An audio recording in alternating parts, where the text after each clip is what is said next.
धन्य ते संसारी, धन्य ते संसारी, दयावंत जे अंतरी, येथे उपकारासाठी आले घरच्या वैकुंठी. लटके वचन नाही देही उदासीन, येथे उपकारासाठी आले घरच्या वैकुंठी. मधुरावानी ओठी, मधुरावानी ओठी, तुका म्हणे वाव पोटी, येथे उपकारासाठी आले घरच्या वैकुंठी. विठोबा रघुवार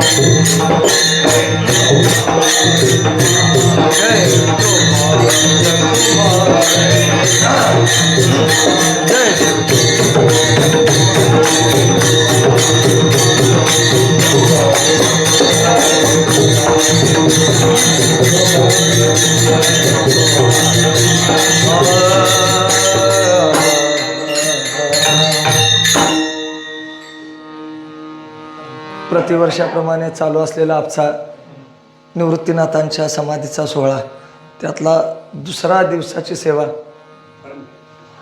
परमभाग्यानं म्हटल्यापेक्षा ॲक्सिडेंटली आलेली, मला अपघातानं आलेली. आजचे जे नियोजित असणारे वक्ते होते त्यांचे काहीतरी गैरसोयीमुळे त्यांना अडचण असल्यामुळं आज त्यांच्या ठिकाणी बदल्या म्हणून मी उभारलेलो आहे. आज जवळपास 7-8 वर्षे इथं आम्ही आहेच, अण्णांच्या संगतीत आहे, पण पहिल्यांदाच देवीच्या दरबारामध्ये सेवा करण्याची संधी मिळालेली आहे. आणि तिथं सगळ्यात महत्त्वाचं म्हणजे आज शास्त्री महाराज समोर आहेत. खरं तर असं प्रसंग येऊ नयेत समोर, त्यांच्यासमोर काय बोलायचं, मी बोलायचं म्हणजे अडचणच आहे. तरी पण शेवटी कसं असतंय, लहान मुलानं आपल्या आईच्या मांडीवर शी करायला काय त्याला परवानगी लागत नाही, आणि त्यांच्यासमोर चुका केल्या तर ते आम्हाला उद्या दुरुस्त करून देणार. त्यामुळं एका अर्थी आपले काय आहे, एक वरदहस्त असतो आपल्यावर. काय म्हणतात महाराज, धन्य ते संसारी, दयावंत जे अंतरी, येथे उपकारासाठी आले घरच्या वैकुंठी. महाराजांनी धन्यता सांगितली. या संसारामध्ये धन्य कोण आहे? संसारामध्ये धन्यता दिली कुणाला? वास्तविक बघायला गेलं तर संसार आणि धन्यता जरा अडचणच आहे. अविद्या कार्य संसार, भ्रमाचं कार्य, आणि त्यामध्ये धन्यता द्यायची म्हणजे अडचणच आहे नाही. संसारामध्ये जर धन्यता द्यायची झाली असती तर मृगजळाच्या पाठीमागं धावणाऱ्या हरणाला पण धन्य म्हणायला लागलं असतं. ह्या गल्लीत माझा हात धरणारा कोण नाही म्हणणाऱ्यासनी पण धन्यता द्यायला लागली असती. माझा वर्षाला 500 टन ऊस जातोय म्हणणाऱ्याला पण धन्यता द्यायला लागली असती. वास्तविक अविद्या कार्य संसार आहे. या संसाराची व्याख्या काय सांगितली भाऊनी? अगाऊ फजने आणि निमने, हे सासची जे का मानने, तया जीव लोको मी म्हणे संसारोहन. म्हणजे काय? जन्म मृत्यू, पाप पुण्य, कर्तृत्व भोक्तृत्व हे सगळे धर्म देहाचे असताना मी देहाबरोबर जन्मतो, देहाबरोबर मरतो, पाप पुण्य करतो, त्याची फळं भोगतो. मी अमक्या गावचा, हे माझं नाव, मी कीर्तनकार आहे, अशी जे आम्ही स्वतःच्या स्वरूपावर आरोपित करून घेतलेले आहेत भाव, त्याचं नाव काय आहे? संसार. ज्या संसाराला अविद्या कार्य संसार आहे, हा सगळ्या शास्त्रांनी संतांनी या संसाराचं वर्णन करताना दुःखरूपच केलं आहे. दुःख बांधवडी आहे हा संसार, सुखाचा विचार नाही कोठे. कुणीही याला सुखाचा संसार असं म्हटलं नाही, सुखरूप आहे असं कुणीही म्हटलं नाही. काळा किट्ट कोळसा, त्याला किती पण घासा, कधीही तो पांढरा होणार नाही. कितीही धुवा त्याला, कधीही पांढरा होणार नाही. पण आपण कसं प्रयत्न वाळूचे कणरगडिता तेल गडी, वाळूतनं तेल काढणाऱ्यांची जात आहे आमची. त्यामुळं आम्ही काय ऐकायला तयार नाही. कितीही प्रयत्न केला संसारामध्ये तरी सुख मिळणं कठीण आहे. लोक म्हणतात कसं काय चाललंय तुमचं, अगदी निवांत आहे बघा. लोक दाखवतात तोंडावर, फक्त ज्या त्याच्या बोचण्या ज्याच्या त्याला आत माहीत असतात. सगळी लोक तोंडावर फक्त सुखाचा मुखवटा घालून आलेले आहेत. कुणीही या संसारामध्ये सुखी होणं शक्य नाही. भ्रमाचं कार्य असणारा संसार आहे. आपल्याकडं काऊसकुल्ली नावाचं एक वनस्पती आहे. फार त्याची महती थोर आहे. दिसायला असं गोंडच दिसतंय, त्याचं ते शेंग असते की नाही, बघितले तर असे कितीतरी गोळा करून घेऊन जावं असं वाटतंय, अगदी गोंडच दिसतंय. पण त्या काऊसकुलीच्या झाडाच्या खाली कोणतरी जाऊन बसला तर काय होतंय, ते झाड काय करते, खाजवते. कारण खाजवणं हा काऊसकुलीचा काय आहे, धर्म आहे. खाजवणं, त्या झाडाखाली कुणीही जाऊन बसावं, सामान्य संसारिकानं जाऊन बसावं, ते झाड त्याला खाजवणार. एखाद्या हरिभक्तीपरायणानं जाऊन बसावं तरी पण ते त्या झाड त्याला काय होणार, एखाद्या योग्यानं जरी जाऊन त्या झाडाखाली बसला तरी ते झाड त्याला काय करणार, खाजवणार. कारण खाजवणं हा त्याचा धर्म आहे. तसा अविद्या कार्य संसार त्याचा धर्म आहे, दुःख देणं. त्या संसाराचा संग ज्यानं ज्यानं केला त्याला ते दुःखच देणार. एने मज भोगविल्या खाली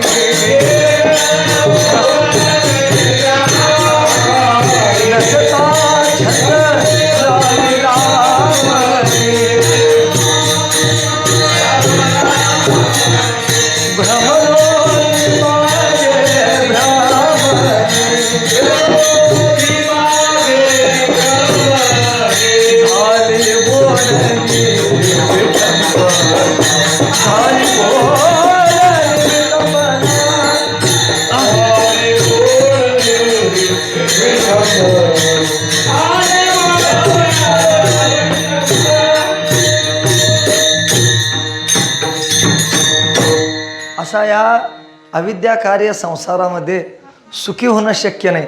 मग महाराज कुणाला धन्यता द्यायलेत या संसारामध्ये, कुणाला धन्य असं म्हटले महाराजांनी? कोण आहेत ते ज्यांच्याकडं बोट दाखवून महाराजांनी म्हटले धन्य ते संसारी? नामा म्हणे धन्य धन्य ते संसारी, नामा म्हणे धन्य धन्य ते संसारी, चालती वारी पंढरीची,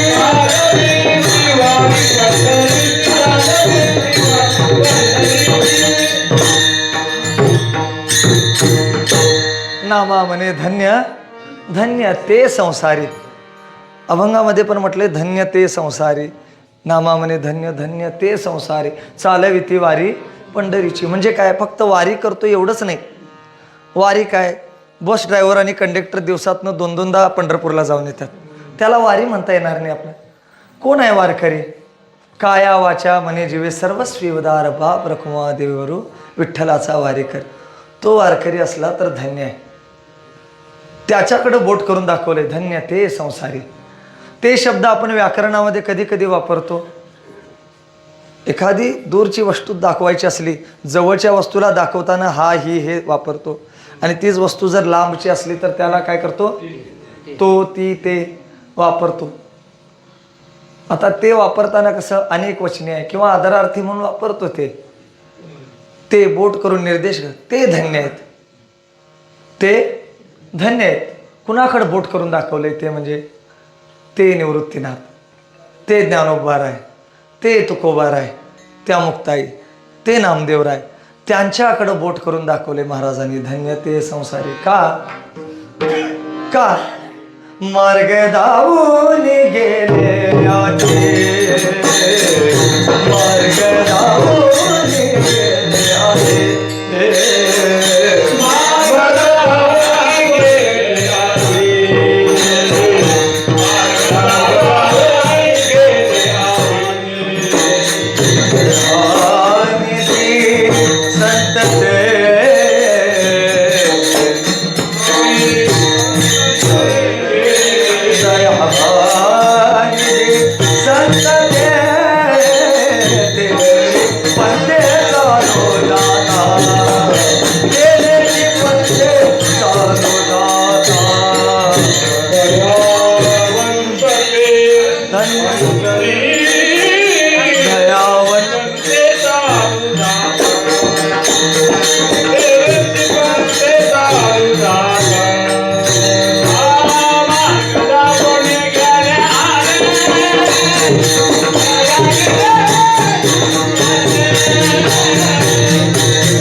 दावनी गेले आधी दया निधी संतते. ज्यांच्याकडं दयेचा निधी आहे, दयावंत जे अंतरी, ते धन्य आहे. त्यांच्यासाठी धन्यता. ज्यांच्याकडं दया हा ज्यांचा स्वभाव आहे, ते दया करत नाहीत, दया हा त्यांचा मूळचा स्वभावच आहे, असे ते दयावंत संत, ते धन्य आहेत. का ते जर आले नसते तर आमचं काय झालं असतं? आम्हाला कुणाचं बंधन राहिलं असतं? आज गाथा आहे, ज्ञानेश्वरी आहे, भागवत आहे, एवढं सगळं आहे, तरी पण आमची ही बोंब आहे. समजा ते आलेच नसते तर आम्हाला कुणाचं बंधन राहिलं असतं? किती स्वैर झालो असतो अजून आपण. म्हणून ते धन्य आहेत. अन्ना एक दृष्टांत द्यायचं. गावच्या गाव कामगार पाटलाला काय झालं? करट उठलं.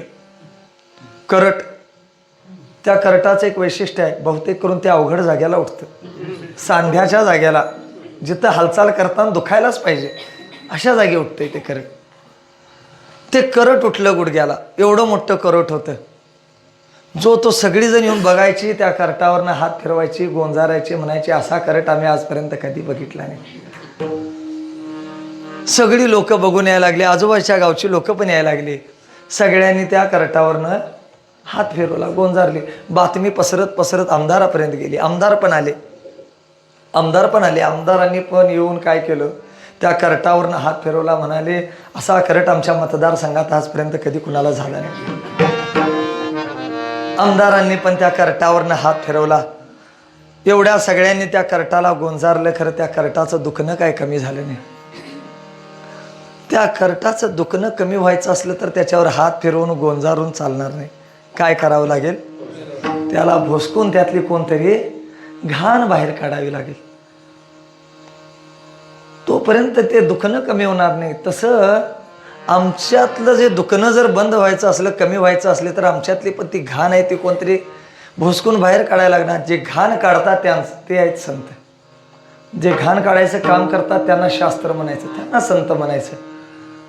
ते आपल्याला उठवण्यासाठी येत आले. उठा जागे वारे आता,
ते महात्मे आपल्याला उठवण्यासाठी आले. उठा, जागे व्हा आणि जेवायला बसा.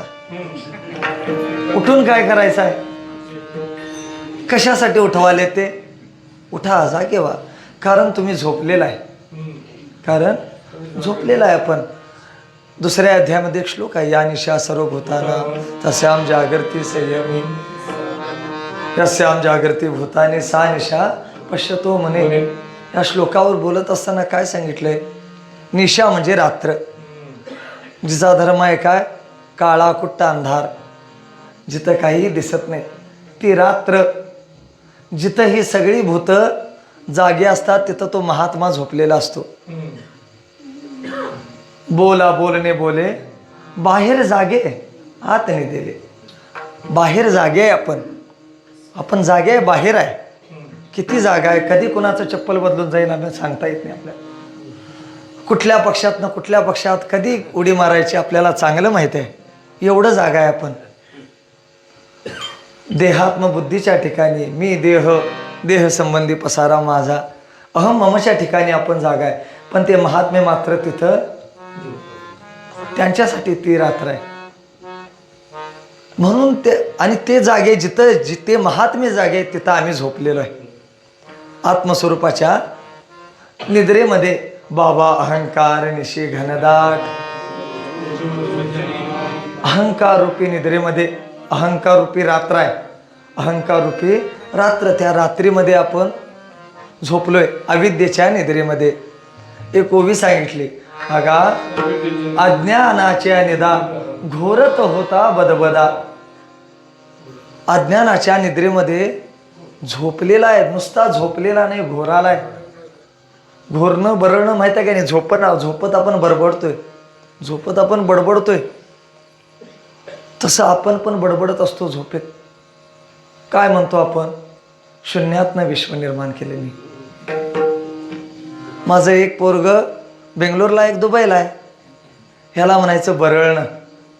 ह्याला काय म्हणायचं? बरळणं. ह्या गल्लीत माझा हात धरणारा कोण नाही, ह्याला म्हणायचं झोपेतलं बरळणं. देहाला सत्य समजून देहात्मबुद्धीमध्ये, देहाला सत्यत्व बुद्धीमध्ये झोपणं ही आत्मस्वरूपाची निद्रा आहे. या निद्रेमधनं आपल्याला ते उठवत असतात. म्हणून ते सांगतात, उठा जागे व्हारे आता, स्मरण करा पंढरीनाथा, भावे चरणी ठेवा माथा चुकवी. आणि काय पुढं? धन पुत्र जन बंधू सोयरे पिशू सर्व मिथ्या आहे जाणू. सगळ्यांनी शपथ घेऊन सांगा. सगळ्यांना पाठ आहे, पण कुणाला मिथ्या वाटल्या? धन दारा पुत्र जन बंधू सोयरे. किती जणांना मिथ्या वाटत्या? हा, कशी मिथ्या वाटेल? धन दारा पुत्र जन हे आपल्या देहासंबंधी असणारा पसारा मिथ्या आहे. मागच्या जन्मीची बायका पोरं घरदार कोण होतं? पुढच्या जन्मी कोण असणार आहे? एका कालामध्ये जी दिसणारी वस्तू, प्रतीला येणारा पदार्थ असतो तो मिथ्याच असतो. मृगजळ सूर्योदयापूर्वी दिसत नाही आणि संध्याकाळ सुद्धा दिसत नाही, फक्त दुपारच्या उन्हामध्येच ते दिसतं. तसं या एका कालापुरतं दिसणारे धन दारा पुत्र जन बंधू सोयरे आपण मिथ्या मानायला तयार नाही. आमचा विश्वास कुठं आहे? संत सांगतात आपल्याला, पण आमचा विश्वास नक्की आहे कुणावर? अंकुरचं बियाणं जरी ब्रँडेड आणलं आपण, तरी पण आपण घरात जरा पेरून बघतोय उगवतंय काय नाही, त्याच्यावर पण आपला विश्वास नाही. नक्की आमचा कुणावर विश्वास आहे? कुणावरच विश्वास नाही. हे जर कळायचं असलं, धन दारा पुत्र जन बंधू सोय असं घरात बसून कळत नाही. त्यासाठी काय करावं लागतं? बैसता संतांचे संग,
एका गुरुजींच्याकडे का साधू महात्म्याजवळ एक विद्यार्थी पाठ शिकायला होता. शास्त्राचा अध्ययन करायचा, फार चांगला हुशार विद्यार्थी, अभ्यास करायचा. पण घरच्यांना काळजी वाटायला लागली, हे जर असं परमार्थाला लागलं तर कठीण होईल. लोकांना वाटतं आमचा पोरगा डॉक्टर व्हावा, इंजिनियर व्हावा, मुक्त व्हावा, असं कुणाला वाटतंय? कुणाला वाटत नाही. मग घरच्यांनी म्हटलं एकदा ह्याचा हात पिवळं केलं म्हणजे आम्ही रिकामं. मग त्यांनी काय केलं, लग्न ठरवायचं, पोरी बघायला चालू केलं, लग्न ठरवलं, त्याचं लग्न करून टाकलं एकदाशी. जसं लग्न झालं ते पोरगं पाठाला जायचंच बंद झालं. घरात रमलं ते पोरगं, पाठाला जायचं बंद झालं. मग बऱ्याच दिवसानंतर साधू वाटेत कुठंतरी भेटले. गुरुजी म्हणाले, अरे बाळू, फार दिवस दिसला नाहीस रे, कसा आहे, कसा आहे, तब्येत बरी आहे काय, सगळं काय व्यवस्थित आहे काय? हाय गुरुजी, बरं आहे बघा, लग्न झालं, सगळं कसं निवांत आहे बघा म्हणाले. बायको तरी अशी मिळाल्या, मी जेवल्याशिवाय पाण्यात तोंड घालत नाही, माझ्याशिवाय घरातलं पान पण हलत नाही, एवढं सगळं अनुकूल आहे, काय अडचण नाही बघा गुरुजी. गुरुजी म्हणाले, बाळू असं नसते रे, ही सगळी लोक, ह्या संसारातली लोक सगळी नाटके असतात, त्यांच्या फंद्यात पडू नको, स्वतःच्या मुक्तीचा विचार कर. असं कसं म्हणता गुरुजी, एवढी सगळी माझ्यावर प्रेम करतात, माझ्याशिवाय चालत नाही घरात, असं कसं म्हणता तुम्ही, एवढं माझ्यावर सगळ्यांचं प्रेम आहे. बरं तुला वाटतंय ना तुझ्यावर फार प्रेम आहे त्यांचं, एक काम कर म्हणाले, उद्या सकाळी तुला एक योगाची मुद्रा शिकवतो म्हणाले. त्यांनी एक योगाची मुद्रा शिकवली. त्यामध्ये काय होतं, तुमचा श्वास मंद मंद चालू असतो, नाडी पण चेक केली की असं कमी कमी लागते, थोडी चालू असते पण एकदम सूक्ष्म असते. मग ती मुद्रा लावायची आणि सकाळी झोप म्हणून सांगितले, उठायचं नाही. बाळूनं सकाळ सकाळी ती योगाची मुद्रा लावली. बायको आली उठवायला, अहो उठा ना गडे, उठा ना गडे म्हणाले. गडे काय ऐकायला तयार नाहीत, उठायला तयार नाही, हालचाल करेनात. म्हटल्यावर बायको म्हणाली, आत्या आत्या, हिने काय उठनात बघा, या जरासं इकडं. आत्या आली, आई आली. आई म्हणाली, बाळू उठ की रे बाळू, काय झालं, उठनास का बाळू म्हणाले. बाळूचं काय हालचाल नाही, काय नाही. बघितलं, नवऱ्याला बोलवले, बाबा आला. बाबा म्हणाला, बाळ्या का रे लेका, उठनास का बाळ्या, उठ. हा, कामाला जायचं नाही का बाळ्या, उठ. किती उशीर झाला बघ. बाळू काय हालचाल करायला तयार नाही. हिथं लावलं, हिथं लावलं, हिथं लावलं, सगळं चेक केलं, शेवटचा एकच पर्याय राहतोय, भावकी गोळा झाली, सगळी भावकी गोळा झाली. बायको रडायला लागली. लग्नाला एकच वरीस झालतं, एखादं पोरवाळ जरी झालं असतं तरी त्याच्या तोंडाकडे बघून तरी जगलो असतो की रे राजा. बायको तुम्हाला त्याच वेळी फक्त राजा म्हणणार, बाकी का तुम्ही गुलामच, त्यावेळीच तेवढे तुम्ही राजे. आई म्हणायला लागली, तुझ्यापेक्षा मला मरण आलं असतं तर कसं झालं असतं माझ्या वासरा. बाबा म्हणाला, बापाच्या आधी कसा लोक, एवढं घराची जबाबदारी माझ्या म्हाताऱ्याच्या खांद्यावर टाकून चाललास की रे बाळू. सगळी रडायला लागली. साधू आले. साधू म्हणाले, काय झालं. बाबा म्हणाला, गुरुजी तुमच्याकडे ठेवला असता तर जगला तरी असता की हो, आता काय फायदा. गुरुजी म्हणाले, काय झालं बघूया म्हणाले. गुरुजींनी पण तपासलं. गुरुजी म्हणाले, बर तुमच्याकडं दूध आहे काय म्हणाले. गाईचे हाय की. गाईचं दूध आणलं, त्यामध्ये अंगाऱ्याची पुडी टाकली. असं गुरुजींनी असं मंत्र असं काहीतरी म्हटला, पुटपुटला. म्हणाले, आता हा दुधाचा ग्लास, आता हा ग्लास तुम्ही प्यायचा. बाळू उठून बसणार आणि जो हे दूध पिणार तो मात्र तो जाणार. सगळीजण 2-2 पावलं मागं सरकली. आईला म्हटलं, तुझा लोक आहे तो, त्याच्यासाठी दूध पी. मी गेलो तर या म्हाताऱ्याला सुनाच्या तावडीत सोडून कशी जाऊ म्हणून. बाबाला म्हणाले, बाबा तुझा तर लोक आहे तो, आत्ता तर म्हणालतास तुझ्या आधी मलाच नेला असतं तर. हा, बाबा म्हणाला, गेलो असतो का, खरं म्हातारीचं माझ्याशिवाय काय चालत नाही, माझ्याशिवाय त्याला करमत नाही. बायकोला म्हटले साधू बुवा तू तर त्याची अर्धांगिनी आहे, लग्नात तू वचन दिलीस का नाही त्याचे साथ देतो म्हणून, तू पी. बायको म्हणाली हां म्हणजे मी दूध पितो आणि मी मरतो म्हणजे ह्यो जागा झाल्यावर दुसरं लगीन कराय मोकळा, त्यापेक्षा मीच दुसरं लगीन करतो की. महाराज म्हणाले मग एक असं काम करूया, तुम्ही कोण राहू दे प्यायचं, मी पितो. हा खुशाल प्या. महाराज म्हणाले तुम्ही मेल्यासारखे आम्ही पुण्यतिथी जोरात साजरी करतो काय.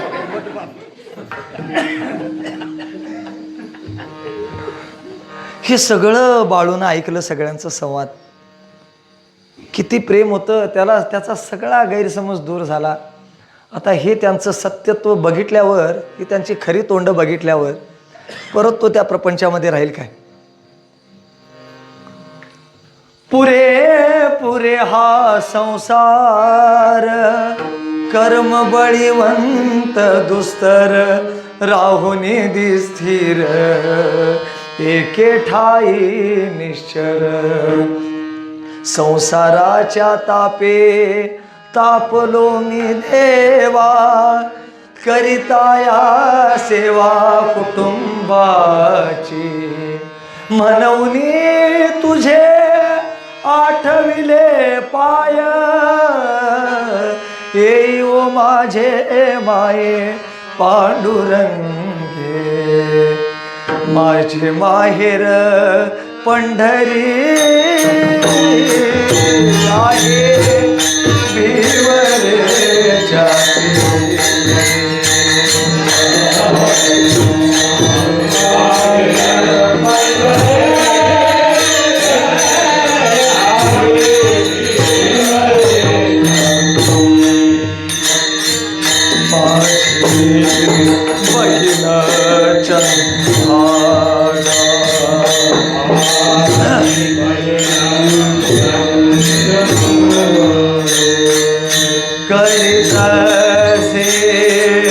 पाप भंगा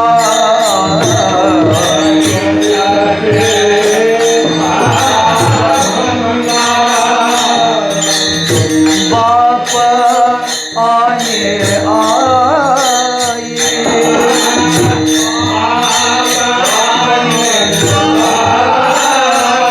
माझे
ज्याला संसाराचं मिथ्यत्व कळालेलं आहे आणि जो संसाराच्या तापानं तापलेला आहे, ज्याला अनुताप म्हणतात, अशा अनुतापानं जो तापलेला आहे त्यालाच पंढरपूर माहेर वाटतं. त्याच्यासाठी फक्त पंढरपूर माहेर आहे. ज्याला संसारातला सासूरवास कळाला आहे. सासूरवास म्हणजे पारतंत्र्य, सासूरवास म्हणजे दुःख. मुलगी सासरात सुखी असते काय माहेरात सुखी असते? माहेरात आली की किती 8ला उठते, 9ला उठते, आणि ती सासरला गेली की 5-6 वाजता उठायला लागते. सासर म्हणजेच पारतंत्र्य, तिथं बंधन आहे. ज्याला संसार बंधन रूपानं कळाले त्यालाच पंढरपूर माहेर वाटतं. तिथं जा, पंढरपूरला जा. तिथं काय आहे? पंढरपूरलाच का जायचं? ते माहेर संताचे,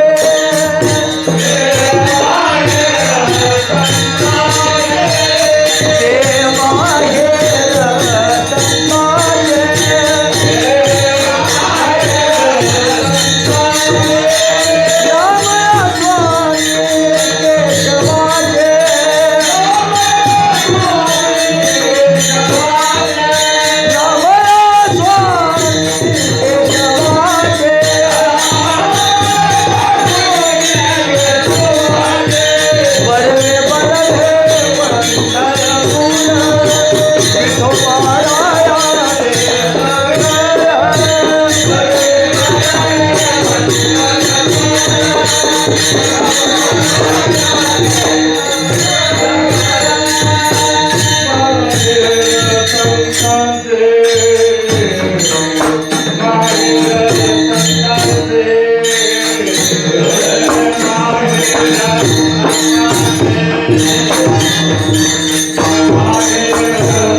अन्य कुठल्या तरी देवाकडे जाशील तर तिथं कल्याण होणार नाही.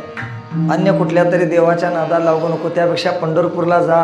तिथं काय आहे? कुंकवाची फॅक्टरी आहे, मसराचा बाजार आहे. तिकडं जाऊ नको. कुठं जा? तिथं अनेक महात्मे पाठ घेतात, विद्यादानाचं कार्य चाललेलं असतं. तिकडं जा.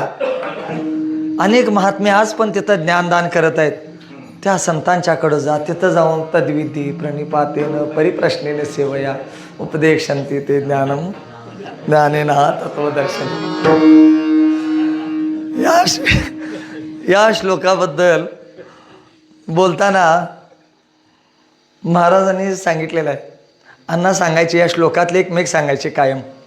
तद्विधी प्रणिपातेन परिप्रश्नेन सेवया उपदेशन्ति ते ज्ञानम ज्ञानेन तत्वदर्शिना. या श्लोकामध्ये कुणाला शरण जा तर ज्ञानेन तत्वदर्शिना अशी दोन लक्षणं श्लोकामध्ये सांगितले. ज्ञानी आणि तत्वदर्शी, श्रोत्रिय ब्रह्मनिष्ठ अशांच्याकडे जाऊन तू शरण जा असं सांगितलेलं आहे. पण त्यामध्ये कृपाळू हा शब्दच नाही. श्रोत्रिय ब्रह्मनिष्ठ आणि कृपाळू असं जे सद्गुरूंचं लक्षण सांगितलं तिथं कृपा हा शब्दच नाही त्या श्लोकामध्ये. आणि समजा कृपाळू हा जर शब्द तिथं नसला आणि तुम्ही एखाद्या गुरुकडे गेला आणि त्या गुरुनं म्हटलं जा तुला सांगत नाही, काय करणार आहे तुम्ही? कसं होईल तुमचं कल्याण? होणार नाही. म्हणून ती त्रुट भरून काढण्यासाठी माऊलीने त्यावर बोलत असताना काय म्हटले माऊली? ते ज्ञान पैगा बरवे जरी मनियात या नावे तरी गुरुया भजावे. नाही नाही नाही नाही काय म्हटले? संता या भजावे सर्वस्वेसी. का? कृपा म्हटलं की संत आणि संत म्हटलं की कृपा. कृपा जिथं आली तिथं संत आलेच. कृपाळू सजन तुम्ही संत जन, तुम्ही सनकाधिक संत म्हणविता कृपावंत. तुम्ही कृपा केली आ संत जने माझे अलंकार. संत म्हणजे कृपा आणि कृपा म्हटलं की संत. बघा गुरूंच्याकडे जा असं सांगितलं नाही, संतांच्याकडे जा असं का म्हटलं? गुरु कल्याण करतील पण तो अधिकारी शिष्य असावा लागतो. आणि ज्याच्याकडं अधिकार नाही त्याचं कल्याणाचं काय मग? ज्याशी नाही पंख पाय त्याने करावे काय मग? ज्याचा मनोनिग्रह नाही, इंद्रिय निग्रह नाही, अनाथ आहे, ज्याला शास्त्राचं ज्ञान नाही, स्वैराचार आहे, ज्याचं स्वैर वागतो, अशांचं उद्धार व्हायचा कशानं? म्हणून त्यांच्यासाठी सांगितलं तुम्ही काय करा, संतांच्याकडे जा. कारण ते संत कसे आहेत, अधिकार बघून उपदेश करतात. अधिकार तैसा करू उपदेश, अधिकार तैसा करू उपदेश, साहे ओझे त्यासी तेची देऊ.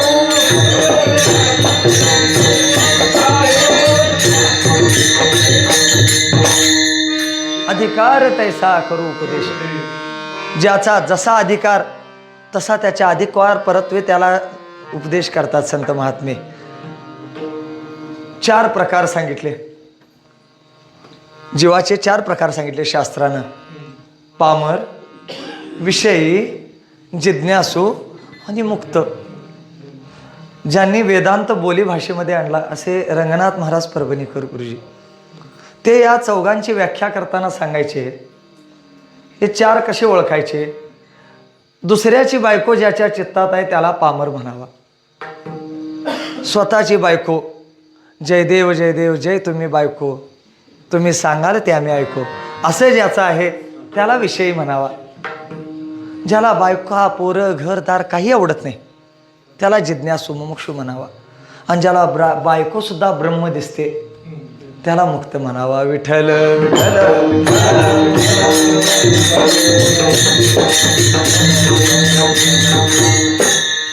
बायको बघितल्यावर ब्रह्म दिसावा, बायको बघितल्यावर देव दिसावा, देव बघितल्यावर बायको दिसत असली तर अडचण आहे. पामर कुणाला म्हटलं? पामर कोण आहे? ज्याला शास्त्राचं बंधन नाही, ज्याचा मनोनिग्रह नाही, ज्याचा इंद्रिय निग्रह नाही, स्वैराचरण आहे, काही पाळत नाही. तमोगुणाचा ज्याच्याकडं संकलन जास्त आहे, संग्रह केला आहे तमोगुणाचा, त्यामुळं तमोगुणाचे पाश काय? आळस, प्रमाद, निद्रा. कीर्तन चालू झालं रामकृष्ण हरिलास की आ करून जांभ्या पसरणं, ह्याला म्हणायचं आळस. प्रमाद म्हणजे काय? करू नये ते करणे, खाऊ नये ते खाणे, जाऊ नये तिथं जाणे. अपेयपान, अभक्ष भक्षण, परस्त्री अभिलाषा, सुवर्ण चोरी आणि या सगळ्यांना सहकार्य करणारा असे शास्त्रानं 5 पंचमहापातकी सांगितले. हे असं ज्याचं आचरण आहे त्यांना काय म्हणावं? पामर. ते पामर आहेत. पण त्यांच्यासाठी आता त्यांना ब्रह्मज्ञान सांगून उपयोग नाही, त्यांना ब्रह्मज्ञान सांगून उपयोग नाही. कसं आहे, त्यांना शास्त्राचं बंधन नाही, काय नाही. म्हणून त्यांना संत काय सांगतात? तुम्ही ज्या तमोगुणाचा संग्रह केलाय, तमोगुणाचा जे तुमच्याकडे संकलन आहे त्याचं फळ काय? तमगुण म्हणजे शुद्ध नरकची केवळ. तम म्हणजे शुद्ध नरकची पै केवळ. तम म्हणजे दुसरं काही नाही. विषयाचे सुख येते वाटे गोड, पुढे आहे अवघड यमदंड. इथं भोग भोगताना सोपं वाटतंय, पुढं त्याची फळं भोगायची ज्यावेळी पाळी येते, काळाचा ज्यावेळी तडाखा बसतो, फळ भोगायची पाळी येते, त्यावेळी मात्र अवघड होतं. आपल्याला वाटतं आपण पाप करताना कोण बघत नाही, आपल्याला वाटतं काय आपण पाप करताना कोण बघत नाही असं वाटतंय. पण लक्षात ठेवा, ते पाप तुम्हाला सोडत नाही एवढ्या सहसा. एखादं डोळ्यामध्ये कसपट गेलं असलं की नाही, कसपट, तुम्ही दिवसभर लोकांच्यात वावरता, एखाद्या लग्नाला जाल, लोकांनी मिसळाल, सगळ्यांच्याबरोबर हसत खेळत असणार, बोलत असणार, पण ते कसपट तुम्हाला दिवसभर जाणीव करून देत असतं. डोळ्यात सलत असते, ते कायम सलत असते. मी आहे याची जाणीव करून देत असतं. तसं तुम्ही केलेली पाप ही तुम्हाला सतत, तुम्ही जरी तुमच्या घरात आनंदाचा प्रसंग असला तरी पण तुमच्या त्या पापाच्या अस्तित्वाची जाणीव करून देणार ते मी आहे. त्यामुळं पापाची फळं चांगली नाहीत, पापाची फळं फार अनिष्ट आहेत. नाही त्या यमासी करुणा बाहेर काढिता कुडी प्राणा. या अभंगामध्ये वाचलं तर तुम्हाला कळल काय काय फळं, पापाची काय काय फळं आहेत ती सगळी त्यात सांगितलेली आहेत. त्यामुळं या निषिद्ध कर्माचं तू काय नादाला लागू नको. काय कर त्यापेक्षा तू इतुके करी भल त्या परी, इतुके करी भल त्या परी,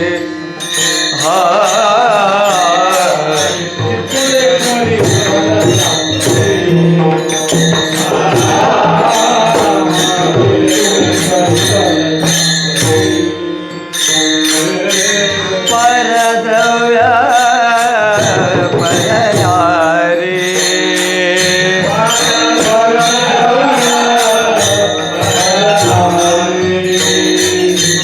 सांडोले अभिलाषांतरे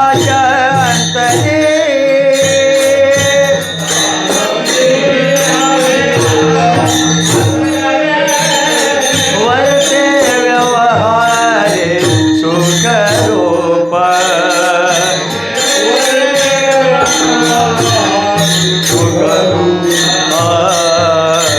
न करी दंभाचा सास न करी दंभाचा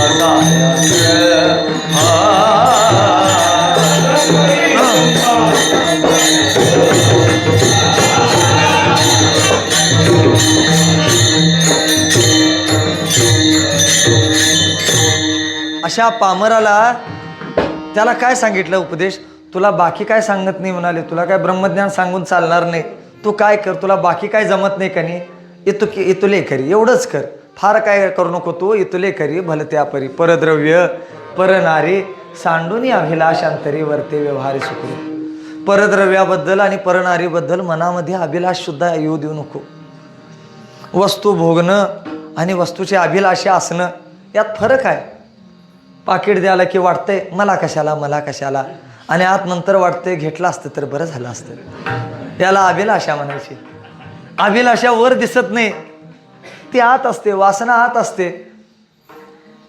अण्णा विचारायचे, प्रश्न विचारायचे, रस्त्यात पडलेली नोट घ्यावी काय घेऊ नये, घ्यावी काय घेऊ नये, बरं घेऊ नये, बरं मी नाही तर आणि कोणतरी घेणारच की नाही ते, मग त्यापेक्षा मीच घेतो, अर्ध दान पेटीत टाकायचं देवाचे, अर्ध मी वापरायचं, चालतंय का नाही? काय संबंध आहे? जी वस्तू तुझी नाहीच, परद्रव्य, ज्या वस्तूवर तुझा अधिकार नाही त्या वस्तूची अभिलाष सुद्धा मनामध्ये आणू नको. विषयाचं सेवन जेवढं घातक आहे तेवढंच विषयाचं ध्यान घातक आहे. रेणुका मातेच्या चरित्रात आपण ऐकलंय की नाही? काय केलं? किती पतिव्रता होती, महान तपस्विनी, पण जलामध्ये जलक्रीडा करणाऱ्या गंधर्वांना बघितलं आणि मनामध्ये फक्त ध्यान केलं. काय यांचं पण आयुष्य किती सुंदर आहे आणि माझं पण काय, पती आहेत, तपस्वी, क्रोधी, माझं पण ह्यांच्यासारखं असतं तर कसं झालं असतं. नुसतं मनामध्ये एवढीच अभिलाषा निर्माण झाली. फळ काय झालं त्याचं? पुत्राकडनं वध करून घ्यायला लागला की नाही? अभिलाषा काय सांग, ध्यायतो विषयान पोसा संगस्तेषु विजायते, संगात संजायते कामः, कामात क्रोधो विजायते, क्रोधात भवति सम्मोहा, सम्मोहा स्मृती विभ्रमा, स्मृती भ्रंशात बुद्धिनाशा, बुद्धिनाशात प्रणश्यते. विषयाचं केवळ ध्यान केल्यानं काय होतं? विषयाबद्दल संग निर्माण होतो, मोह निर्माण होतो, त्यानंतर कामना निर्माण होते, क्रोध निर्माण होतो, त्याच्यापासून तुमच्यातला विवेक नष्ट होतो, आणि विवेक एकदा नष्ट झाला की मग तुमचं पतन होतं. हे सांगायला काय कोण ज्योतिषी लागत नाही. अर्थातच साहजिक बुद्धी नष्ट झाली की तुमचं पतन ठरलेलं आहे. हे कशामुळं होणार आहे? कशामुळं आहे? विषयाची अभिलाषा. ती अभिलाषा येऊ दे नको. इतुके करी भलत परद्रव्य पर सांडून अभिलाषांतरी वरते व्यवहारी सुखरूप. सुखानं प्रपंच कर, बाकी तुला काय जमत नाही ना, ज्ञान पण सोड, भक्ती सोड, काही करू नको. कशाच्या नाद? काय कर? सुखाचा प्रपंच कर. कसं कर? जोडून धन उत्तम व्यवहारे उदास विचारे वेच करी. असं निवांत विधीचा प्रपंच कर. न करी दंभाचा सायास. दंभाचा सायास करू नको. उगाच लोकांनी मला महाराज महाराज म्हणावं, पाया पडावं, पाद्यपूजा करावी म्हणून महाराजगिरीच्या नादात म्हणून दंभानं परमार्थ करायच्या ढोंगाचा परमार्थ करू नको. अन्न एक दृष्टांत द्यायचे. मित्र होता म्हणे, कीर्तनकार, हरिभक्तीपरायण कीर्तनकार होते मित्र. काय आणि काय झालं? घरला गेलो म्हणाले. त्यांच्या घरात गेलो तर त्यांच्या हॉलमध्ये असा मोठा फोटो लावलेला महाराजांचा, असा हात करून, पाठीमागं 5 फडीचा साप. बघितलाय काय नाही कुणी? 5 फडीचा साप. अण्णा म्हटले, विचारलो महाराज ह्यो कधी आलता 5 फडीचा साप? आला नव्हता, ते पोराने काढलाय म्हणले. मग तुम्हाला सांगायचं होतं काय नाही तसलं काय काढू नका म्हणून. सापटोळी बघितली तरी तुझा अवघड होते. हा, सापटोळी म्हणजे ते असं किडकं असते हिरव्या रंगाचं, ते चावलं तरी बी काय होत नाही. तसल्याला बघितलं पण तुझं काय अवघड होतंय आणि काय 5 फडीचा साप काढलाय. अण्णा म्हणायचे, असं घराकडं चाललेलं, दारातनं अशी ती हिरव्या रंगाची सापटोळी ती अशी दारातनं गेली, दुपारचं गेली. ह्यानं असं टक लावून बघितलं त्याच्याकडं, देखिला डोळा बैसला म्हणे. चित्तात बसली सापटोळी. रात्री 3 वाजता लघवीला झालेला. रात्री 3 वाजता बायकोला म्हणाले, होय की उठ की, उठ म्हणाल. काय झालं? उठ दिवा लाव सांगतो म्हणून. दिवा लावला. घे दिवा म्हटलं. बरं काय झालं? चल पुढं सांगतो. अहो काय झालं सांगा तरी. सांगतो पुढं चलतो. म्हणजे चावला तर तिला चावू दे, घेऊन नंतर रिकामाच. कशाला दांभिक भक्ती कशाला पाहिजे? बहिरंगाचा परमार्थ करू नको. लोकांनी महाराज म्हणावं म्हणून याच्यासाठी परमार्थ करू नको. येती अंगा वसती लक्षणे अंतरी देवे धरले ठाणे. गरोदर स्त्रीला काय मी गरोदर आहे म्हणून सांगत फिरायची गरज नाही. तिच्या अंगावरची लक्षणं ओळखून येतात. तसं भक्तानं मी भक्त आहे म्हणून साधवत फिरायची काय गरज आहे काय? काही गरज नाही. त्यामुळं तू दंभाचा सायास करू, शांत राहा. जीवे शेवे सुगंधरस न कळी आळस राम. फक्त रामकृष्ण हरी म्हणत शांत रह, एवढंच सांगितलं त्याच्यासाठी. हा पामराला उपदेश सांगितला. एवढं जर केलास तर तू त्या पापातनं क्रममुक्तीचा अधिकारी होशील. तू काय होशील? क्रममुक्तीचा अधिकारी होशील. दुसरा प्रकार कुठला? विषय. आता तो विषय म्हणजे काय? तो पाप करत नाही, विधीनं प्रपंच करतो. तो पुण्य करतो, पण कसं करतो? सकाम पुण्य. त्याच्या चित्तामध्ये काय आहे? वाढावे संतान, वाढावे संतान, गृही भावे धनधान्य, गृही भावे धनधान्य.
त्याच्या चित्तामध्ये काय आहे?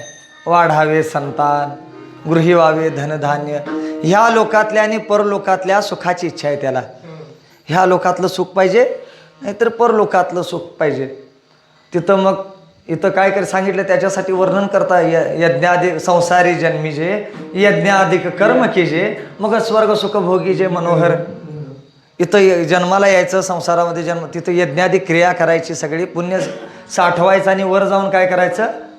स्वर्गातलं सुख भोगायचं. आता स्वर्गातलं सुख म्हणजे त्याचं वर्णन केलंय कसं? जेत अमृत हेची सिंहास ऐरावता सारखे वाहन, राजधानी भुवन ऐरावती जेत. ते काय नाना वर्णन. जेत ओळगे देव पाईक, सेंद अमृताची केलं, आणि काय विनोद वनवाटिका सुर तरुणच्या, जेत गंधर्व गात गाणी, रंभे शी नाचनी, उर्वशी मुख्य विलासिनी अंतुरी. हे सगळं वर्णन तिथलं आहे. तिथल्या सुखाची इच्छा करायची. इथं जसं आपल्याला काय चालतं, इथं काहीतरी सुख पाहिजे असलं तर जसं पैसा चालतो, तसं तिथलं जे सुख आहे ते पुण्य हे तिथलं चलन आहे. जोपर्यंत पुण्य आहे तिथलं ते दिव्य भोग भोगायला मिळतात. आणि एकदा ते पुण्य संपलं की मग काय होतंय? मग तया पुण्याची पावटी सरे, सवेची इंद्रपणाची उटिरी, मग येऊ लागते महारी मृत्यूलोका. एकदा ते पुण्य संपलं की मग काय करतात? जसं जोपर्यंत खिशामध्ये पैसा आहे तोपर्यंत वेश्या तुमच्या अंगाला हात लावायला देते, आणि जसा पैसा संपला की तिच्या दारात पण उभा करून घेत नाही. तसं तुमच्या जवळचं पुण्य एकदा भोगून संपलं की तुम्हाला त्या स्वर्गाच्या दारात पण उभा करून घेत नाहीत, लाथ मारून बाहेर काढतात. आणि मग ते पुण्य भोगून संपल्यावर शिल्लक काय राहिलेलं असते? पाप. मग ते पाप भोगायसाठी कुठं जन्म मिळेल म्हणता? पशूंच्या कनिष्ठ योनीमध्ये जन्म मिळतो. मग जर स्वर्ग भोगून त्याचं फळ नंतर जर जनावरांच्या जन्मात जन्म घ्यायचा असलं शरीरामध्ये तर ते चांगलं आहे काय? त्यामुळे त्यांच्या नादाला लागू नको तू, त्या सकाम पुण्याच्या नादाला लागू नको. त्यापेक्षा काय कर? निष्काम पुण्य कर, निष्काम कर पुण्य कर. आणि काय कर? त्याच्यानं शुद्ध सत्वाचा स्वीकार कर. मग त्या सत्वानं काय होईल? तुका म्हणे ते सत्वाचे सामर्थ्य करावा परमार्थ हरनिशी. त्या सत्वानं काय होईल? ते शुद्ध पुण्य निर्माण होईल. त्याच्यामुळं काय होईल? पुण्य फळले बहुत दिवसा भाग्योदयाचा टसा झालो सन्मुख तो संत चरण पावलो. त्या संतांची किंवा गुरूंची भेट होईल, तो संतांची भेट होईल.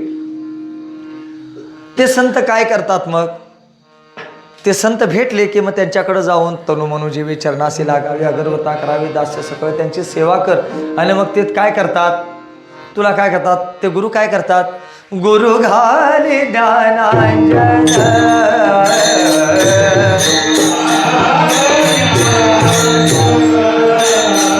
गुरु राघवी निज धरण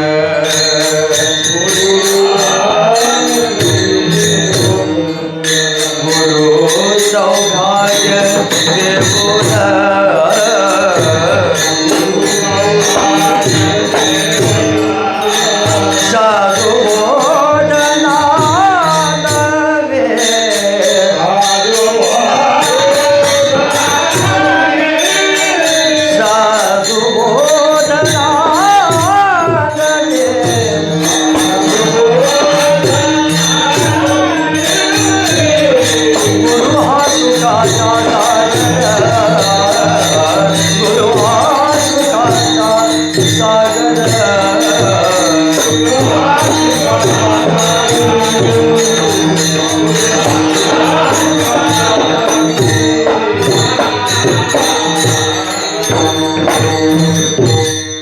काय घालतात?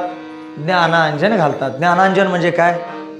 अंजन घातलं की काय असतं? अंजन म्हणून नावाचा प्रकार असतो, एक वस्तू असते. पायाळ व्यक्तीच्या डोळ्यामध्ये ते अंजन घातलं की काय होतं? जमिनीमध्ये पुरलेलं सुद्धा धन त्याला दिसतं. तसं ते सद्गुरू घालतात. काय? कृष्णांजने एक वेळा डोळा घालिता आढळ डोळा घाली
ते सद्गुरू काय करतात, कृष्णांजन घालतात.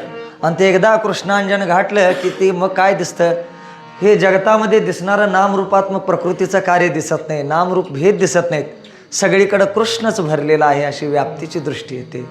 हे समस्त श्री वासुदेव ऐसा प्रतीती रसाचा ओतला भाव भक्ता माझी राहो ज्ञानिया तोची विठ्ठल जळी स्थळी भरला जय जय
एक विठ्ठलच सगळीकडं व्याप्त आहे, माझ्यातही तोच आहे, बाहेरही तोच आहे, असं सगळीकडं परमात्म्याच्या व्याप्तीची अनुभूती जिथं यायला लागते त्याला म्हणतात ज्ञानाची दृढ अपरोक्ष अनुभूती. ती आता अदृढ नाही, गुरूंच्या कृपेनं त्या जाणीवेचा अहंकार सुद्धा होता तो सुद्धा राहत नाही.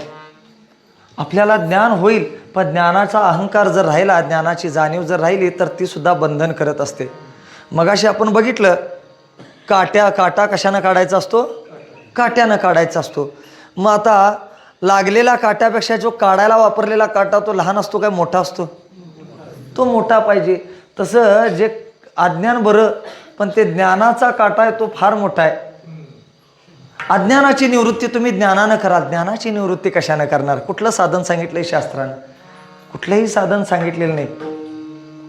ते ज्ञान जर त्या ज्ञानाचा अहंकार जायचा असलं फक्त गुरुकृपा हेच त्याचं साधन आहे. गुरुकृपेशिवाय तो ज्ञानाचा अहंकार जाणार नाही. कारण 10व्या अध्यायामध्ये एक दृष्टांत देऊन माऊलींनी काय सांगितलंय, माळी जो असतो माळी तो लांबनं कुठनं तरी रोपा आणतो, लांबनं रोपा आणतो, ती रोपं किती कष्टानं लावतो, त्यांना औषधं घालायची, पाणी घालायचं, वाढवायचं, त्याच्या भोवतीचं तण काढायचं, एवढं सगळं वाढवतो, झाड करतो मोठं. एवढं जरी केलं तरी पण फळ येणं हे त्याच्या साधनेवर अवलंबून नाही.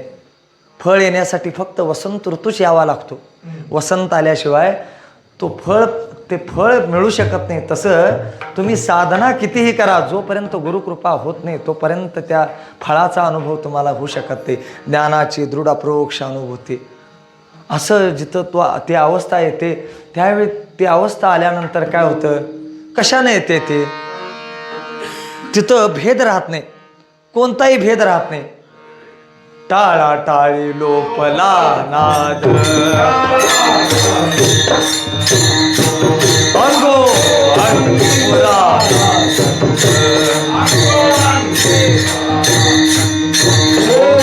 गोविंदाचे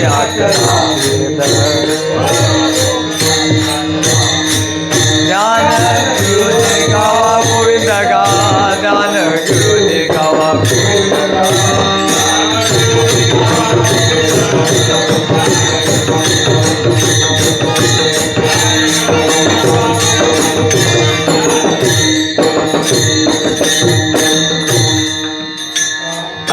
टाळी लोपला नाद. ही एक टाळी ही एक टाळी, दोन्ही टाळी वाजल्यानंतर जो नाद निर्माण होतो तो त्यातच मुरून जावावा. तसं जीव आणि ईश्वर यांच्यातला भेद अहम ब्रह्मास्मी ज्यावेळी होतं त्यावेळी ती जाणीव असते ती मुरून जावावी.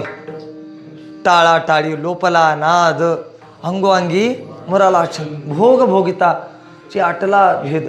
अहम ब्रह्मास्मी हा भोग भोगता भोगता भोगता तो भेद आटून जावावा. जीव आणि ईश्वर हा भेद आटून जावावा. जीव आणि ईश्वर हे वास्तुतः दोन्ही भिन्न नाहीतच, दोन्ही एकच आहेत. फक्त काय उपाधीनं भिन्न वाटतात. एकाची उपाधी अविद्या, दुसऱ्याची माया. अविद्या आणि उपाधी या माया उपाध्या जर काढल्या तर दोघातलं चैतन्य एकच आहे. ते सच्चिदानंद ब्रह्मस्वरूप चैतन्य तेच आहे, तेच सर्वत्र व्याप्त आहे, तेच या जगाला अधिष्ठान आहे. असं ज्यावेळी अनुभव येतो त्यावेळी मग मी ज्यावेळी काय म्हणतो तो शिष्य काय म्हणतो, मनोबुद्धी हंकार चित्तानि नाहं न च श्रोत्र जिह्वा न च घ्राण नेत्रं न च व्योम भूमिर्न तेजो न वायो चिदानंद रूपं शिवोऽहं शिवोऽहम्. मी मन नाही, बुद्धी नाही, चित्त नाही, अहंकार नाही, पंचप्राण नाही, पंचकोश नाही, स्थूल सूक्ष्म कारण स्वप्न जागृती सुषुप्ती या अवस्था नाही. मी कोण आहे? चिदानंद रूप शिवस्वरूप ही माझी खरी ओळख आहे. असं ज्यावेळी निश्चय होतं त्यावेळी मग त्याला जन्ममरणरूपी संसार आता राहील काय? असा निश्चय झाल्यावर तो संसार कुठं राहील? जन्ममरण कुणाला? देहाचे धर्म आहे ते जन्ममरण. मरतंय कोण? जे जन्मला येते. माझं आत्मस्वरूप कसं आहे? अज आहे, जन्मरहित. अज आहे म्हणून अजर आहे. अजर म्हणजे काय? अविकारी आहे. अस्ति जायते वर्धते विपरिणमते अपक्षते अविनश्यते, विकार त्याला नाहीत. अज आहे, अजर आहे म्हणून ते अमर आहे. न जायते म्रियते वा कदाचित नायं भूत्वा भविता वा न भूयो अजो नित्य शाश्वतोयं पुराणो न हन्यते न हन्यम. नैनं छिन्दन्ति शस्त्राणि नैनं दहति पावका न चैनं क्लेद्यन्ते आपो न शोषयते. असं माझं आत्मस्वरूप आहे. त्यामुळं मी या संसाराचं बंधन मला नाही, मी मुक्तच आहे. असं ज्यावेळी अनुभूती येते त्यावेळी त्याला आता करण्यासारखं काय राहील काय? आता काय प्राप्तव्य राहिलं? अशी ज्यावेळी अनुभूती येते त्यावेळी त्याला म्हणावा जीवनमुक्त. आता त्याला अशी अवस्था झाल्यानंतर सुद्धा प्रपंचामध्ये तो असतो, पण कसं शास्त्र त्याचं वर्णन करतं काय? तो बालवत असतो, पिशाचीवत असतो, किंवा काय सांगितलं उन्मत्तवत असू शकतो. एखाद्या लहान मुलासारखा निरागसपण आहे, पिशाच्यासारखा भटकत असेल, किंवा एखादा पिलेला जसा असतो नशा केला तसा पण भटकत राहील. काही सांगता येत नाही. शास्त्रानं जीवनमुक्तानं कसं वागावं असं काही बंधन कुठेही उल्लेख केला. त्यानं कसं वागावं असं कुठेही सांगितलं नाही. त्यानं कसंही वागावं. पण समजा त्याच्या हातनं एखादा खून झालास तरी पण त्याला पाप पुण्याचा संबंध येत नाही. पण मूळचा प्रश्न काय? ज्याला सगळीकडे भगवत भाव दिसतो त्याच्या हातनं खून होईलच कसा? सगळीकडंच भगवंत भरलेला आहे, अशाच्या हातून खून होईल तरी कसा? पण त्याला काही कर्माचा त्याला काही करू शकत नाही एकदा ती अवस्था प्राप्त झाल्यानंतर. मग अशी अवस्था झाल्यानंतर त्याला करण्यासारखं काही नाही म्हणून नुसतं निवांत बसून राहावं काय? ते आपल्या वारकरी संप्रदायामध्ये चालत नाही. काय करतात ते? आता द्वैत नाही, वास्तविक काय आहे? द्वैत राहिलं नाही. देवात आणि माझ्यात द्वैत नाही, पण तरी पण मी कल्पित द्वैत स्वीकारायचं आपण आणि काय करायचं? भजन करायचं देवाचं. त्याला म्हणतात ज्ञानोत्तर भक्ती. वारकरी संप्रदाय हा कर्मकांडात अडकत नाही. वारकरी संप्रदाय हा उपासना कांडात पण अडकत नाही. वारकरी संप्रदाय हा ज्ञानात पण अडकत नाही. वारकरी संप्रदाय अडकतो तो ज्ञानोत्तर भक्तीत अडकतो. इथं येऊन थांबावं लागतं आपल्याला. त्या भक्तीचा आनंद घेत असतो तो महात्मा. काय गरज आहे त्याला? गरज तरी काय भक्ती करायची? माऊलींना पंढरपूरची वारी करायची काय गरज होती काय? पण त्यांनी वारी केली का? आम्हाला दाखवायसाठी. त्यांनी जर वारी केली नसती तर आज आम्ही वारीला गेलो नसतो. म्हणून माऊली म्हणतात माझ्या जीवीची आवडी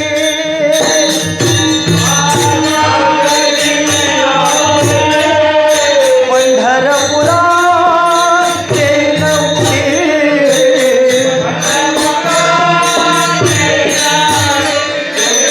पांडुरंगी मनरंजन पांडुरंगी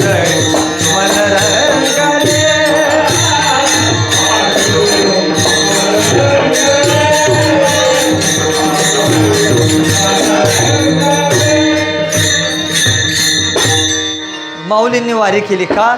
आम्ही वारी करावं. ते महात्मे भजन करून दाखवतात का? आम्ही सुद्धा भजन करावं, आम्ही सुद्धा भक्ती करावी, हे आम्हाला दाखवण्यासाठी ते हे करून दाखवण्यासाठी आले. ते कसे करतात? त्यांची अवस्था बघायला गेली तर कसं आहे? सुखदुःखे समान, सकळ जीवांचा कृपाळ, ज्ञानाचा उद्बोध, भक्ती प्रेमाचा धन्य जगितोचे का हरिरंगिनाचे रामकृष्ण वासुदेव. विषयी विरक्त जया नाही अपपर, संतुष्ट सर्वदा स्वये व्यापक निर्धार. पुढं काय? जाणीव शानीव ओझे सांडून यादू, आपण वस्ती कर वर्ततसे संसारी. एवढं सगळं करतात आणि शेवटी काय म्हणतात? एका जनार्दनी नित्य हरीचे कीर्तन, एका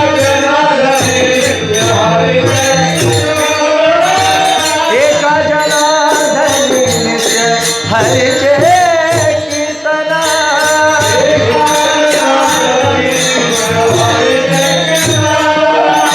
आसनी शनी सदा हरीचे कीर्तन,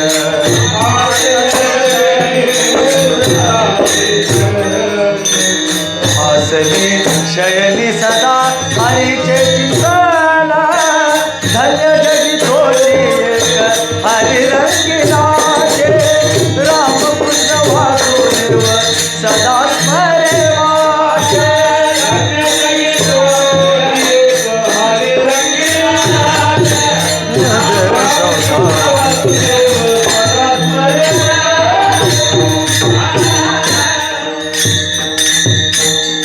तो कल्पित द्वैतानं भक्ती करतो आणि काय कशी करतो?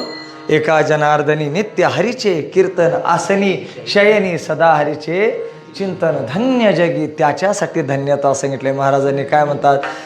धन्य ते संसारी दयावंत जे अंतरी, येथे उपकारासाठी आले गरजा वैकुंठी विठोबा रघुमाई. जय विठोबा रघुमाई,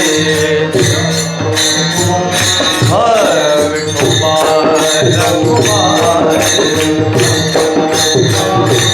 विठोबा रघुमाई,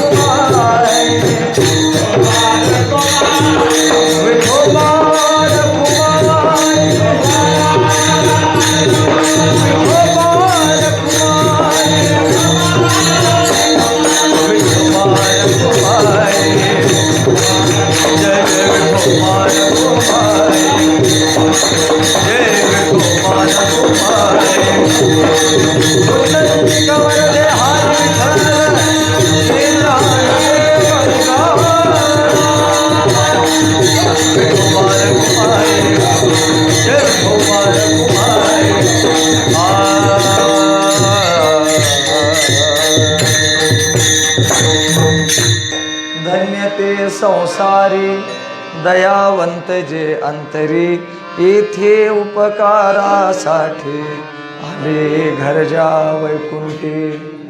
त्यांना धन्यता दिली जे दयावंत आहेत, येथे उपकारासाठी आले घरजा वैकुंठी. वैकुंठ शब्दाचा अर्थ सांगताना विकुंठात्मक वृत्तीचा वैकुंठ असा एक अर्थ केला जातो. देवाचं निजधाम त्यालाही वैकुंठ म्हटलं जातं. आणि कुंठा म्हणजे चिंता, जिथं चिंता नाही, शोक नाही, दुःख नाही, अशा अवस्थेतला सुद्धा वैकुंठ असं म्हटले. अशा अवस्थेतनं ते आमच्यासाठी आलेले आहेत. त्यांनी गर्भवास कशासाठी सोसला? आमच्या उद्धारासाठी. ते या मृत्यूलोकात आलेले आहेत. आणि इथं आलं की इथले मृत्यूलोकातले सगळे नियम लागू पडतात. इथली दुःख भोगायला लागतात. ते कशासाठी भोगले? आमच्या कल्याणासाठी, आमच्या उद्धारासाठी ते इथं आले घरजा वैकुंठी. अवतार म्हटले त्यांचा असतो अवतार. अवतार शब्दाची व्याख्या सांगताना उत्कृष्ट अवस्था त्यागित्वे सती निकृष्ट अवस्था ग्रहणमिती अवतरण. आपली उत्कृष्ट अवस्था त्यागून निकृष्ट अवस्था धारण करणं कशासाठी? आमच्यासाठी. त्याला अवतरण म्हणतात. 3 प्रकारचे इथं 3 जण येतात. स्वेच्छा प्रारब्धवान, परेच्छा प्रारब्धवान आणि आम्ही अनिच्छा प्रारब्धवान जीव. आम्ही इथं कशासाठी आलोय? कर्मी जे जे उरावे ते सुख दुःखी फळावे, तरी तीही भोगायावे देहा एका. पूर्वजन्मी पाप केले तेही बहु विस्तारले. मागच्या कर्माचा भोग भोगण्यासाठी इथं आम्हाला पाठवलेलं आहे. आम्ही आलो नाही, आम्हाला आले म्हणायचं नाही, आम्हाला पाठवलेलं आहे. जसं जेलमध्ये जेलर पण जातो आणि कैदी पण जातो. कैद्याला घातलेलं असतंय भोगायसाठी, आणि जेलर जो जातो तो स्वतःच्या इच्छेनं जातो. आम्हाला भोगण्यासाठी इथं पाठवलेलं आहे. आम्ही काय अनिच्छा प्रारब्धवान, इच्छा नसताना सुद्धा आम्हाला इकडं भोगायसाठी पाठवले. अनिच्छा प्रारब्धवान जीव. दुसरे देवाचा इथं अवतार होतो, त्याच्यासाठी कार्य सांगितलं. परित्राणाय साधना विनाशाय ते दुष्कृता धर्मसंस्थापनार्थाय साधूंचं रक्षण करण्यासाठी आणि दुष्टांचा संहारासाठी तो अवतार घेऊन येतो. पण त्याचंच प्रारब्ध कसे सांगितलं? परीक्षा प्रारब्धवान. तो स्वतः येत नाही, त्याला कोणीतरी हाक मारायला लागते. आणि कुठल्या तरी सोम्या गोम्यानं हाक मारून चालत नाही. प्रत्येकाच्या हाकेला जर तो आला असता तर लोकांनी त्याच्याकडनं सोयाबीन मळून घेतलं असतं, उसाला पाणी पाजून घेतलं असतं, त्याला काय सोडला नसता लोकांनी. कुणाच्या पण हाकेला तो येत नाही. त्याला हाक मारणारा सुद्धा तसा सद्भक्त असावा लागतो. कसा पाहिजे? सर्वसंगी विठाला एकला तू आवडसी. देह जाओ अथवा राहो पांडुरंगी दृढ भावो. चरण न सोडी सर्वता आन तुझी पंढरीनाथा. जरी हे आकाशवर पडो पाहे ब्रह्मगोळ भंगा जाये. वडवानळ त्रिभुवन खाये तरी तुझीच वास पाहेगा विठोबा. दिली आता पायी मिठी दिली आता पायी मिठी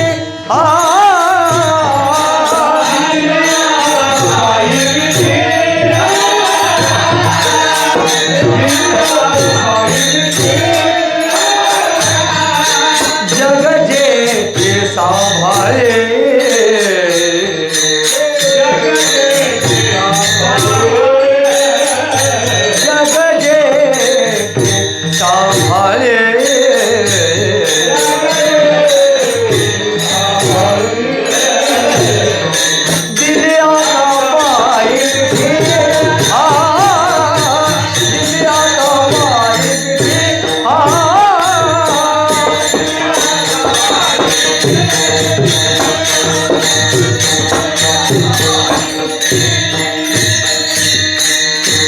त्याला हाक मारणारा सुद्धा सद्भक्त असावा लागतो. आम्ही म्हणतो मी देवाचा भक्त आहे. तुमच्या म्हणण्यानं काय होतंय? देवानं म्हणावं यो मत भक्त समे प्रिया, यो मत भक्त समे, हा भक्त मला प्रिय आहे, हा भक्त मला प्रिय. असं देवानं जर तुम्हाला म्हटलं तर तुमच्या बोलण्यावर देव येईल.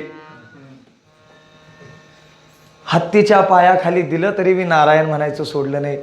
दरीत फेकलं तरी पण नारायण म्हणायचं सोडलं नाही. तेलात टाकलं, एवढं सगळं अग्नीत जाळलं तरी नारायण म्हणायचं सोडलं नाही. त्या प्रल्हादासाठी, अशा भक्तांच्यासाठी जो अनन्य भावानं शरण आलेला असतो त्यांच्यासाठी देव येतो. त्याला म्हणतात परीक्षा प्रारब्धवान देव. आणि संत येतात ते म्हणतात, ते मात्र स्वेच्छा प्रारब्धवान. ते स्वतःच्या इच्छेनं अवतार धारण करतात. स्वतःच्या इच्छेनं. कशासाठी? बुडते हे जन न देखवे डोळा. बुडते हे जन न देखवे डोळा. येतो कळवळा म्हणूया.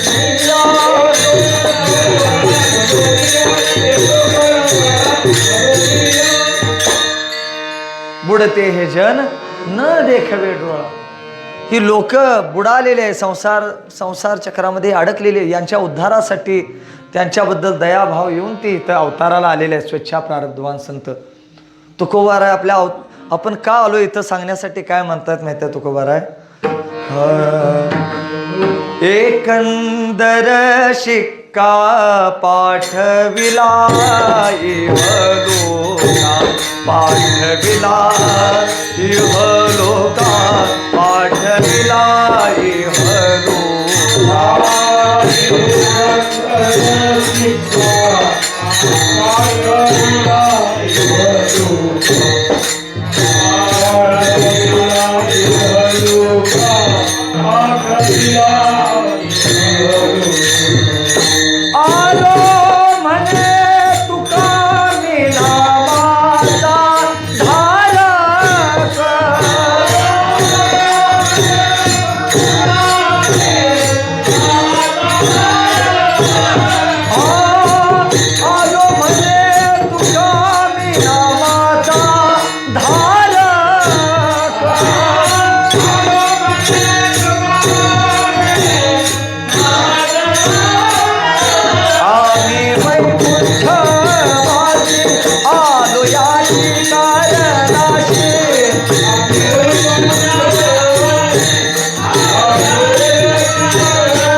विषय ओढी मन साधने बुडविले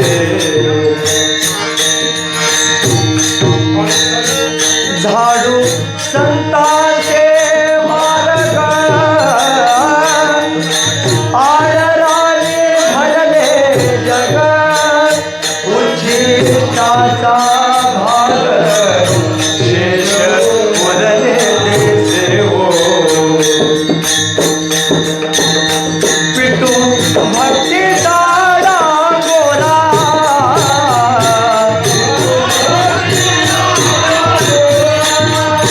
कले काळाचे धाक दयाळा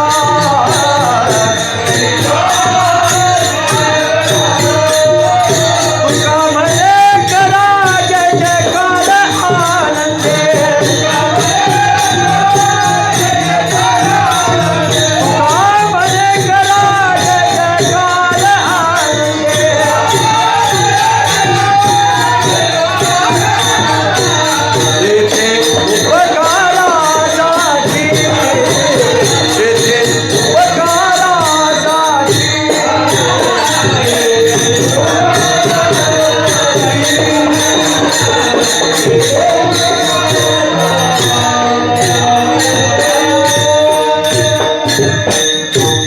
उपकारासाठी आले घरजा वैकुंठी.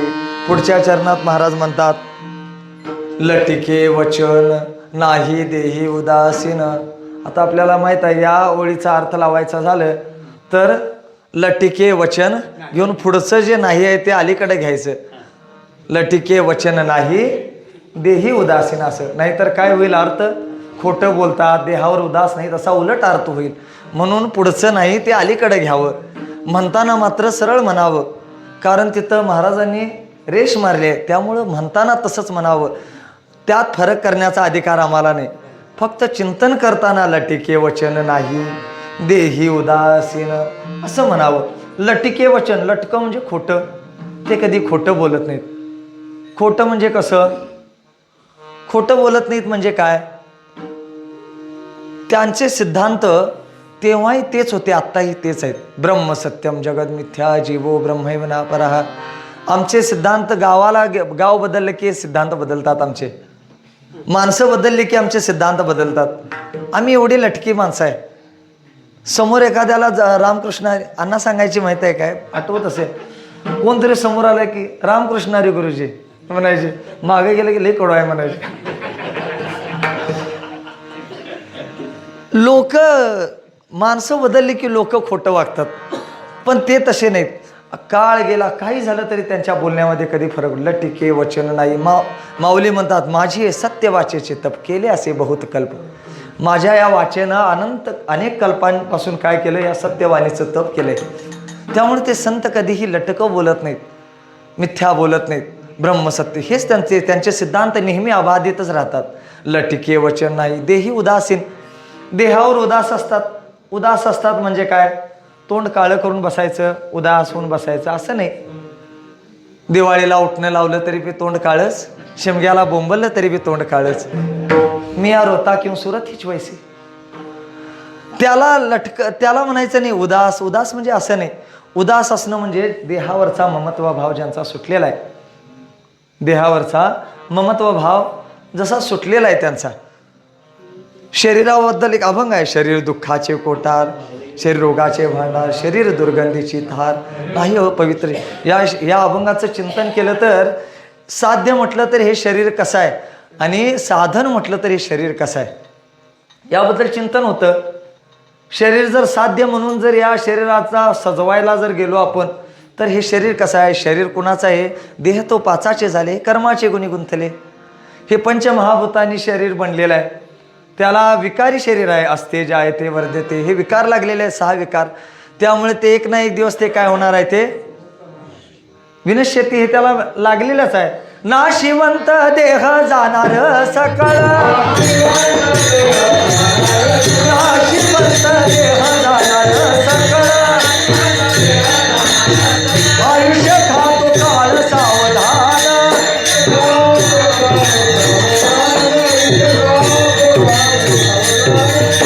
या स्थूल देहाला स्वभाव नाश आहे, या स्थूल देशाला स्वभाव नाश आहे म्हणून देहाला याच्यावर काळाची सत्ता आहे. स्वभाव नाशानं बांधला असेल, एक ना एक दिवस तो जाणारच आहे. त्यामुळे जी जाणारी वस्तू आहे त्याच्याबद्दल ममत्व भाव किती ठेवावा, किती ठेवावा. समजा एखाद्यानं आपल्या दारामध्ये गाडी लावून गेला, मी येऊपर्यंत 2 दिवस जरा गाडी राहू दे म्हणाला, तर आपण काय सकाळी उठल्यावर त्या गाडीला लगेच धुवायला पुसायला चालू करत नाही का. 2 दिवसानंतर त्याचा मालक त्या गाडीला न्यायला येणार आहे, ती गाडी परत द्यायचीच आहे. त्यामुळं तिला आपलं माझं म्हणत नाही, माझं म्हणत नाही. त्यामुळं ती तिच्यावर जसं उदास भाव असतो तसं हे देह पण काळाच आहे. एक दिवस हे शरीर काळानं जाणार आहे, त्यामुळे त्यावर सुद्धा ममत्वा भाव असू नये. म्हणून काय सांगितलं, ह्या शरीराला साध्य न म्हणता काय करावं, साधन म्हणून समजावं.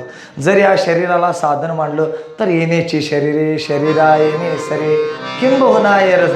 मग हे शरीर कसं आहे, शरीर उत्तम चांगले, शरीर सुखाचे घोसले, शरीरे साध्य होय, शरीरे साधले परब्रह्म. शरीर ह्या म्हणजे हे शरीर साध्य म्हणतो. हे जर चिंतन केलं तर तुम्ही काय या देहावर उदास राहायचं. ते भक्त असतात, ते महात्मे असतात, या शरीरावर उदास असतात. भक्त ऐसे जाना जे देही उदास,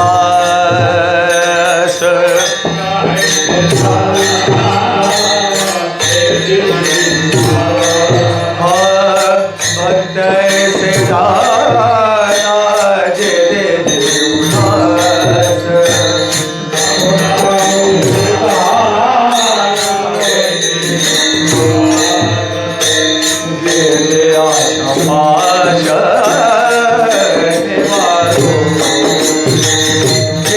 आशा पाश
वचन नाही देही उदासीन. शेवटच्या चरणात महाराज म्हणतात मधुरा वाणी ओटी तुका म्हणे वाव पोटी. त्यांची वाणी कशी आहे? मधुर वाणी आहे. ते बोलतात कसं? मधुर. साच आणि मवाळ मितुले आणि रसा शब्द जैसे कल्लोळ अमृताचे. त्यांचे शब्द म्हणजे अमृताच, अमृतावर आलेले कल्लोळ लाटा. इतके गोड, इतकं सुंदर, इतकं मधुर बोलतात ते. पण कधी कधी हरिपाठामध्ये, नाथ महाराजांच्या हरिपाठामध्ये काहीतरी तीक्ष्ण शब्द पण वापरलेले आपल्याला दिसून येतात. काय म्हणतात महाराज? नामाविनं ते नाही, कशासी वाढला चटवीने नेला कैसा नाही. पशु कशासी वाढला सटवीने नेला कैसा नाही. आता हे काय चांगलं बोलणं आहे काय? ह्याला काय चांगलं मधुर बोलणं म्हणायचं? हे बोलणं कठोर आहे, पण याचा परिणाम काय? मधुर आहे. एखादी आई आपलं मूल जर उन्हात खेळत असलं तर त्याला काय म्हणते? हे बाळ्या, तिकडं उन्हात मरून कुठं मरायचं असलं तर इकडं घरात येऊन मर. मग तो बाब्या बी आहे नव्हते तर त्याला उन्हातच मरू दे, तू इकडे येऊन घरात मरायचं. आता इथं मर म्हणते आई, म्हणजे याचा अर्थ काय? मर असा अर्थ होत नाही, खेळ होतं. तिच्या बोलण्यामध्ये जसं मुलाचं हित व्हावं असं असतं, तसं प्रसंगी संत जरी कठोर बोलत असले तरी त्यातनं काय? आमचं हित व्हावं म्हणून काय करतात? मधुरा वाणी ओठी तुका म्हणे वाव पोटी. त्यांच्या पोटी वाव आहे म्हणजे क्षमा. अपकारावर सुद्धा उपकार करणारे ते संत आहेत. अपकारावर सुद्धा उपकार करणारे संत महात्मे आहेत. तुकोबारायांना त्या मंबाजींनी किती शिरकाट्याने मारलं, पण संध्याकाळी कीर्तनला जाताना तुकोबाराय परत विचारायला लागले, मंबाजी आज काय येणार नाही काय कीर्तनला? म्हणाले आज तब्येत बरी नाही. बघितलं हात दुखालाय, तुमच्या हाताला ते शिरकाट्याने धरून सवय नाही म्हणाले. तुम्हाला तेल लावून देतो म्हणाले. हे कुठं आहे बघा, ही अवस्था कुठं आणि आमची कुठं? भजनामध्ये तुझा टाळ चुकलाय, टाळ ठेव म्हटलं तर दुसऱ्या एकादशीला नवीन भजनी मंडळ झालं नाही तर विचारा. आम्ही कुठं, ते संत कुठं? किती दया आहे त्यांच्या अंतकरणात, किती विशाल अंतकरण आहे त्यांचं. माऊली असताना त्यांना लोकांनी अन्न मिळू दिलं नाही. माऊली होत्या त्यावेळी त्यांना अन्न मिळू दिलं नाही. त्यांची झोळी फाडली, अन्नामध्ये माती कालवली. आज त्यांच्या नावानं वारीमध्ये पंक्तीच्या पंक्ती आहेत, पण ते असताना त्यांना अन्न मिळू दिलं नाही लोकांनी. एवढं सुद्धा लोकांनी त्यांना त्रास दिला, आयुष्यभर त्रास दिला. पण ज्यावेळी ज्ञानेश्वरी लिहिली आणि पसायदान ज्यावेळी मागितलं त्यावेळी काय मागितलं? स्वतःसाठी किंवा भावंडांसाठी एक ओळ पण त्यात घातली नाही. जे खळांची व्यंकटी सांडो तया सत्कर्मे रती वाढू भूता परस्परे पडो मैत्री. जो जे वांछिल तो ते लाभो प्राणी जात. सगळ्यांच्यासाठी मागितली मागणी. हे अंत करून कुठे? याला म्हणावं काय? मधुरा वाणी ओटी तुका म्हणे वाव खोटी. मधुरा वाणी ओठी